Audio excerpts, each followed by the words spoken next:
ठीक आहे, लगेच बनवते. ठीक आहे.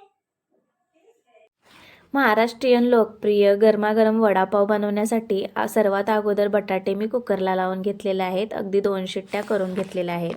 यानंतर बटाटासुद्धा खूप छान असा शिजला गेलेला होता, तर त्याची साल काढून घेतलेली आहे. यानंतर आपल्याला वडापाव बनवण्यासाठी बेसिक वाटण लागणार आहे. हे जे वाटण आहे ते हिरवी मिरची, आलं लसूणचं वाटण आहे.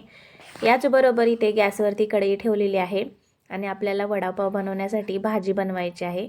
तर त्यामध्ये मोहरी आणि जिरे टाकून घेतलेले आहे आणि आपण जे वाटण बनवलेलं आहे ते वाटणसुद्धा टाकून घेतलेलं आहे. हे वाटण आहे ना, ते अगदी 2 मिनिटभर परतून घेऊया. वाटणसुद्धा छान असं परतलं गेलेलं आहे तेलामध्ये. याचबरोबर इथे हळद पावडर टाकून घेतलेली आहे. यानंतर बटाटे टाकून घेऊया आपण. तर इथे बटाटा जो आहे ना, तो हाताने स्मॅश करून घेते. बटाटा जो आहे ना, तो आपल्याला वाटणामध्ये मिक्स करून घ्यायचा आहे. तर त्यामध्ये चवीनुसार मीठ टाकलेलं आहे आणि हे जे बटाटा आहे तर मिक्स करून घेते.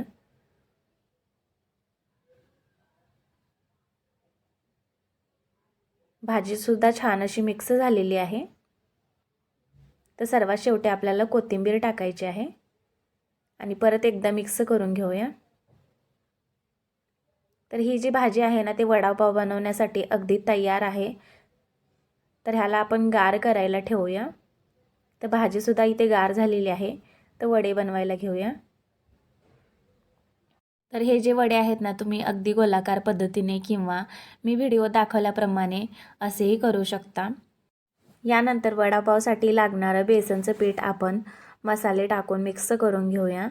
तर इथे मी 2 वाटी बेसनचं पीठ घेतलेलं आहे. त्यामध्ये हळद पावडर टाकलेली आहे, चवीनुसार मीठ टाकलेलं आहे, किंचितभर सोडासुद्धा टाकून घेतलेला आहे, धने पावडर टाकलेलं आहे.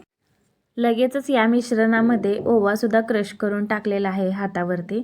ओव्याने खूप छान अशी चव येते. यासाठी मिश्रणसुद्धा एकजीव झालेलं आहे. यानंतर आपण वडे बनवूया.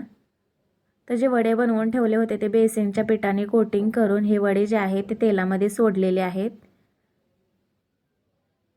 हे जे वडे आहेत तर छान असे फ्राय करून घेऊया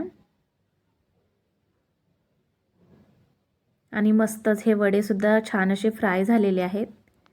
अगदी खाण्यासाठी तयार आहेत. तुम्हाला कशी वाटली ही रेसिपी मला नक्की कमेंट्स करून सांगा. आवडल्यास लाईक करा, शेअर करा आणि चॅनलला नक्की सबस्क्राईब